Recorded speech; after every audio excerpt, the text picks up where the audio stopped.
آج جس عنوان کو میں آپ حضرات کے سامنے رکھنا چاہتا ہوں وہ ہے وضو۔ وضو کی کیا اہمیت ہے، کیا فضیلت ہے، کیا مقام ہے، اس کے بغیر عبادت قبول ہوتی ہے یا نہیں ہوتی، کیا وضو کے عبادت کے لیے وضو شرط ہے یا نہیں۔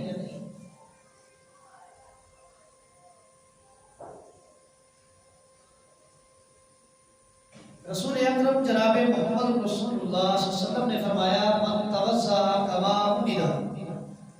غفر له ما تقدم من ذنبه، جس شخص نے وضو کیا اور وضو اس طریقے پر جو طریقہ میں نے آپ کے سامنے وضو کا رکھا ہے، آپ کے سامنے جس طریقے پر وضو کیا اس طریقے کو فالو کرتے ہوئے، اس پر عمل پیرا ہوتے ہوئے وضو کیا، غفر له ما تقدم من ذنبه، اللہ رب کائنات اس ایک وضو کی وجہ سے، اس ایک وضو کی برکت کی وجہ سے اور سنت کی اتباع کی وجہ سے، سنت کی اہمیت کی وجہ سے رسول اللہ صلی اللہ علیہ وسلم فرماتے ہیں غفر له ما تقدم من ذنبه، اس وضو سے پہلے جتنے بھی صغیرہ گناہ ہوئے ہیں اللہ رب کائنات وضو کی برکت سے معاف کر دیتے ہیں۔ چھوٹا عمل نہیں ہے، صغیرہ گناہ جن کی گنتی بھی نہیں ہے، ہمیں پتہ ہی نہیں چلتا، گناہ ہو جاتا ہے، اللہ کی نافرمانی ہو جاتی ہے، معصیت ہو جاتی ہے، جس کا علم ہی نہیں ہے، لا علمی میں وہ گناہ سرزد ہو جاتے ہیں جن کا پتہ ہی نہیں، لیکن اللہ کے ہاں کرام کاتبین جو اعمال نامے جو صحیفے لکھ رہے ہیں وہ ان گناہوں کو تحریر کر لیتے ہیں۔ رسول اللہ صلی اللہ علیہ وسلم نے فرمایا ہے کہ جب ایک انسان وضو سنت محمد مصطفیٰ علیہ السلام کی اتباع میں کرتا ہے، اللہ رب کائنات اس کے صغیرہ گناہوں کو معاف کرتا ہے جن کا ان کو علم ہی نہیں ہے۔ لیکن شرط ہے، ایک کنڈیشن اور ایک حالت رسول اللہ صلی اللہ علیہ وسلم نے رکھی ہے، اور وہ شرط، وہ کنڈیشن، وہ حالت یہ ہے کہ وضو اس طریقے پر کیا جائے جو طریقہ محمد رسول اللہ صلی اللہ علیہ وسلم نے بیان کیا۔ اگر وضو کے اندر بھی تبدیلی کر لی، وضو کے آداب کو دھونے میں تبدیلی کر لی، تعداد بڑھا لی، یا کسی اس کو دھونا نہ، اس پر پانی نہ بہایا، اس کو دھویا نہ، وضو نہ مکمل ہوا، انکمپلیٹ ہوا، تو اس وضو کی وہ فضیلت نہیں ہے، بلکہ وہ وضو تمہارے اور میرے لیے وبال جان ہے۔ جس قدر فضیلت بیان ہوئی ہے اسی طرح اگر وضو کے اندر نقص اور عیب آ گیا تو اس کی قباحت بھی محمد رسول اللہ صلی اللہ علیہ وسلم نے بیان کی ہے۔ آپ علیہ السلام نے فرمایا وَيْلٌ لِلْعَقَابِ مِنَ النَّارِ، ایسی ایڑیوں پر، ایسی جگہوں پر جہنم کی آگ بھاگ کر لگتی ہے جو جگہیں وضو کرتے ہوئے خشک رہ جاتی ہیں، یعنی نامکمل وضو ہے، وضو کرتے ہوئے اعضاء صحیح طریقے سے نہیں دھوئے تو ایسے اعضاء پر جہنم کی آگ بھاگ کر حملہ کرتی ہے۔ اس کے لیے ویل ہے، ویل کے محدثین نے دو معنی کیے ہیں، ایک فرمایا ہے کہ اس کے لیے جہنم کی آگ ہے، اور ایک معنی انہوں نے کیا ہے کہ جہنم کا ایک گڑھا ہے جس کا نام ویل ہے۔ جو لوگ وضو بے احتیاطی کے ساتھ انکمپلیٹ، نامکمل، جگہ خشک رہ جاتی ہے، وضو کر لیتے ہیں، نماز پڑھ لیتے ہیں، عبادت کر لیتے ہیں، وضو نامکمل ہے، جگہ خشک ہے، ایسے لوگوں کو جہنم کی اس وادی میں ڈالا جائے۔ اللہ رب کائنات ہمیں محفوظ رکھے۔ تو لہذا اس وضو کو معمولی نہ سمجھیں کہ کوئی آواز چھوٹ گیا ہے تو کوئی پرابلم نہیں ہے، کوئی مسئلہ نہیں ہے، کوئی جگہ تھوڑی سی خشک رہ گئی ہے، کوئی مسئلہ نہیں ہے، اتنا بھی کم نہ سمجھیں۔ ایک ناخن کے برابر حدیث کے الفاظ ہیں، ناخن کی کیا حیثیت ہے جو کاٹ کر پھینک دیتے ہیں، کتنی جگہ پر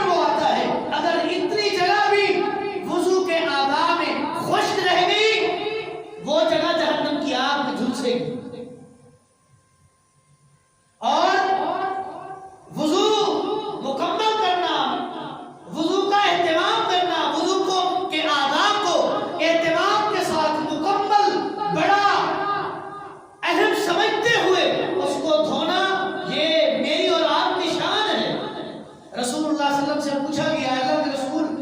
کل قیامت کے دن جب آپ حوض کوثر پر کھڑے ہوں گے اتنے انبیاء ہیں 1,24,000 انبیاء ان کی امتوں میں سے آپ اپنی امت کو کیسے پہچانیں گے کیسے پتا چلے گا کہ یہ آپ کی امت کے لوگ ہیں رسول اللہ صلی اللہ علیہ وسلم نے فرمایا وَغُرَّ مُحَجَّلِينَ مِنْ آثَارِ الْوُضُوءِ ان لوگوں کے وضو کے اعضاء ایسے چمک رہے ہوں گے ایسے چمک رہے ہوں گے جیسے یہ سورج چمکتا ہے میں ان اعضاء کی چمک کو دیکھ کر ان کو پہچان لوں گا کہ یہ میری امت کے لوگ ہیں رسول اللہ صلی اللہ علیہ وسلم کی ایک حدیث بخاری کے اندر کہ جو شخص گرمیوں میں گرم پانی کے ساتھ بھی اگر اس کو وضو کرنا پڑے اہتمام کے ساتھ مکمل وضو کرتا ہے اور سردیوں میں ٹھٹکتی ہوئی راتوں کو ٹھنڈا یخ پانی ملے برف ملے جیسی بھی حالت ہو اس کے ساتھ وہ مکمل اور کامل وضو کرتا ہے ایسے لوگوں کے لیے خوشخبری ہے ایک وضو کی فضیلت ہے جس کو اہمیت نہیں دیتے مقام نہیں دیتے چلو ابھی وضو کر لیا ہے جیسا کیسا بھی ہو گیا ہے عبادت کرنی ہے نہیں وضو جیسا کیسا نہیں وضو وہ ہو جو محمد رسول اللہ صلی اللہ علیہ وسلم نے کر کے دکھایا تب جا کر مزہ ہے تب جا کر یہ اجر ملے گا تب جا کر یہ فضیلت ملے گی تب جا کر یہ مقام ملے گا کہ کل قیامت کے دن محمد رسول اللہ صلی اللہ علیہ وسلم حوض کوثر پر کھڑے ہوئے مجھے اور آپ کو پہچان لیں گے کہ میری امت کے لوگ ہیں ان کے آثار وضو کے آغاز چمک رہے ہیں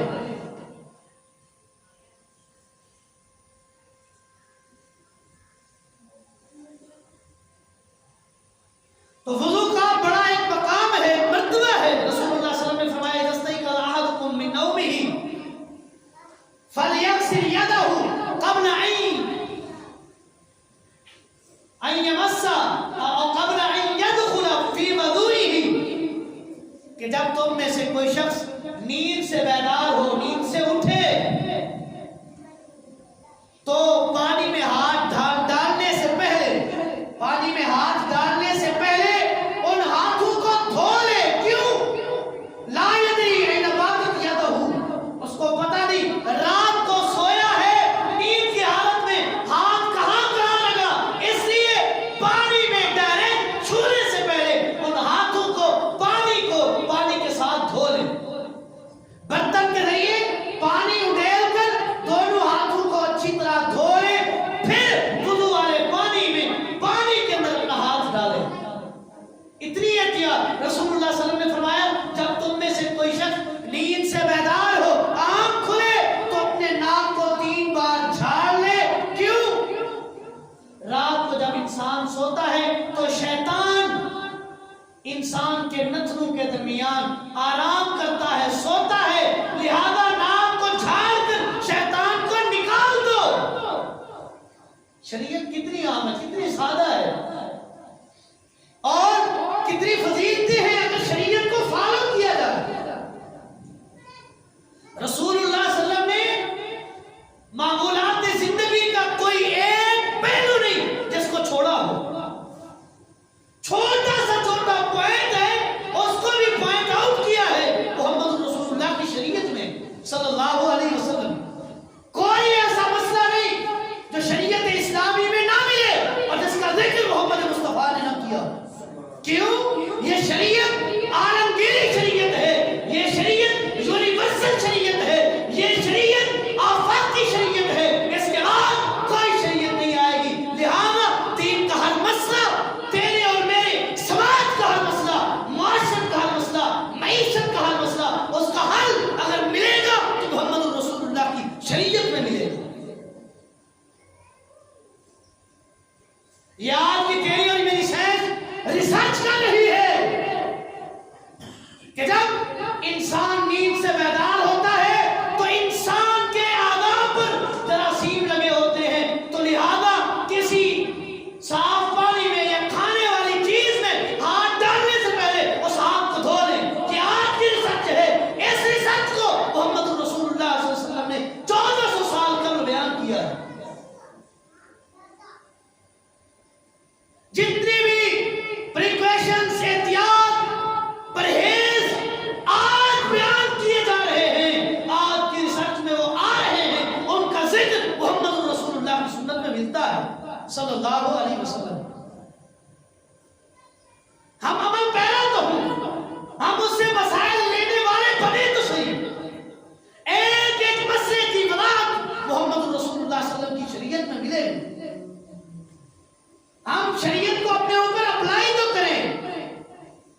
آپ کی سنت سے، آپ کی حدیث سے کوسوں دور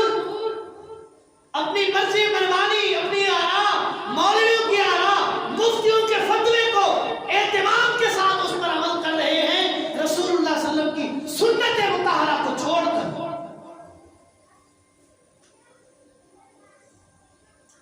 تو امام الانبیاء جناب محمد رسول اللہ صلی اللہ علیہ وسلم نے اس وضو کی اہمیت بیان کی ہے کہ من توضا کما امر غفر له ما تقدم من ذنبه، جس نے میری سنت کے مطابق وضو کیا،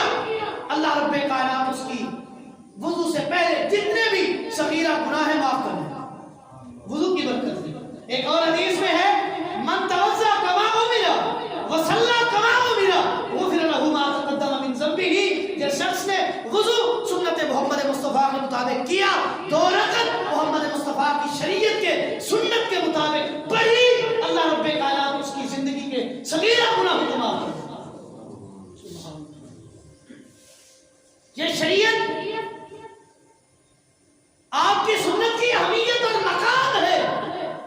کہ سنت کے ایک ایک پہلو پر عمل کریں، گناہوں کا کفارہ ہوتا رہے، گناہ معاف ہوتے رہے، اجور میں، اجر میں اضافہ ہوتا رہے، نیکیوں میں اضافہ ہوتا رہے، درجات میں بلندی ہوتی رہے۔ کیسے ہوگی؟ جب شریعت اور محمد مصطفیٰ کی سنت کو سمجھ کر، سنت سمجھ کر اس پر عمل کریں گے، درجات بھی بلند ہوں گے، نیکیوں میں بھی اضافہ ہوگا، جنت بھی ملے گی، جہنم سے نکالا بھی جائے گا۔ تو امام الانبیاء جناب محمد رسول اللہ صلی اللہ علیہ وسلم کی شریعت اور آپ کی سنت مطہرہ میں وضو کے ایک ایک اعضاء، ایک ایک انگ کو دھونے، اور اگر دھونا نہیں تو کس طرح مسح کرنا ہے، رسول اللہ صلی اللہ علیہ وسلم نے بیان کیا، صحابہ نے آگے بیان کیا ہے۔ آج وہ طریقہ ہم تک پہنچا ہے اور محفوظ ہے، اور جس نے اس سنت کو چھوڑ کر اپنی مرضی داخل کی، اپنی مرضی شامل کی، اپنی مرضی کی بدعت کو عائد کرنے کی کوشش کی، اس بدعت کے اکھاڑنے کے لیے بھی رسول اللہ صلی اللہ علیہ وسلم کے صحابہ کے اقوال، آپ علیہ السلام کی احادیث موجود ہیں، ہم سمجھ جائیں گے کہ رسول اللہ کی سنت سے نہیں ہے، یہ بات کی ہے، چھوڑو اس کو، عمل کرو محمد رسول اللہ کی سنت پر صلی اللہ علیہ وسلم۔ تو وضو کا طریقہ کسی ایک کتاب میں نہیں، احادیث کی ہر کتاب کے اندر موجود ہے۔ سنن نسائی اٹھائیں، جامع ترمذی اٹھائیں، سنن ابی داؤد اٹھائیں، ابن ماجہ اٹھائیں، صحیح مسلم اٹھائیں، صحیح بخاری اٹھائیں، مستدرک حاکم اٹھائیں، مسند احمد اٹھائیں، مسند امام شافعی اٹھائیں، جس حدیث کی کتاب کو اٹھائیں گے محمد رسول اللہ صلی اللہ علیہ وسلم کے وضو کا طریقہ بالکل اسی طرح ملے گا جس طرح بقیہ حدیث میں ہے۔ یہ ہے سنت کا مقام۔ آپ کی سنت کیسے محفوظ ہے؟ آپ کا دین کیسے محفوظ ہے؟ دین میں ملاوٹ کی جنہوں نے کوشش کی، کھرے اور کھوٹے کو الگ کرنے کی، اللہ رب کائنات نے طاقت بھی دی ہے۔ رسول اللہ صلی اللہ علیہ وسلم کے وضو کے طریقے کے متعلق سیدنا عثمان بن عفان رضی اللہ تعالیٰ عنہ کی روایت بھی موجود، اور ان کے غلام کی روایت بھی موجود ہے۔ میسرہ نامی غلام سیدنا عثمان بن عفان رضی اللہ تعالیٰ عنہ سے رسول اللہ صلی اللہ علیہ وسلم کے وضو کا طریقہ بیان کرتے ہیں، اور کہتے ہیں کہ ایک دن سیدنا عثمان غنی رضی اللہ تعالیٰ عنہ جو مسلمانوں کے تیسرے خلیفہ ہیں، انہوں نے ایک دن کہا کہ اے میرے ساتھیوں، کیا میں آپ کو محمد رسول اللہ صلی اللہ علیہ وسلم کا وضو کر کے نہ دکھاؤں جس طرح آپ علیہ السلام وضو کیا کرتے تھے؟ لوگوں نے جواب دیا جی کر کے دکھائیں، کیسے محمد رسول اللہ صلی اللہ علیہ وسلم وضو کیا کرتے تھے؟ تو سیدنا عثمان بن عفان رضی اللہ تعالیٰ عنہ نے وضو کا پانی منگوایا، وضو کے پانی میں ڈائریکٹ ہاتھ نہیں ڈالا، ڈائریکٹ ہاتھ نہیں ڈالا۔ کیوں؟ محمد رسول اللہ صلی اللہ علیہ وسلم نے فرمایا ہے پہلے ہاتھ دھو لیں، بعد میں پانی میں ہاتھ ڈال سکتے ہیں۔ پہلے ہاتھوں کو پانی میں ڈالنے سے پہلے، ڈائریکٹ اس میں ڈالنے سے پہلے ہاتھوں کو دھویا جائے۔ تو سیدنا عثمان رضی اللہ تعالیٰ عنہ نے 3 مرتبہ دونوں ہاتھوں کو پانچوں تک دھویا، یہ کلائی تک 3 بار دونوں ہاتھوں کو دھویا۔ اس کے بعد انگلیوں کے درمیان خلاف کیا کہ انگلیوں کی یہ جگہ خشک نہ رہ جائے، اگر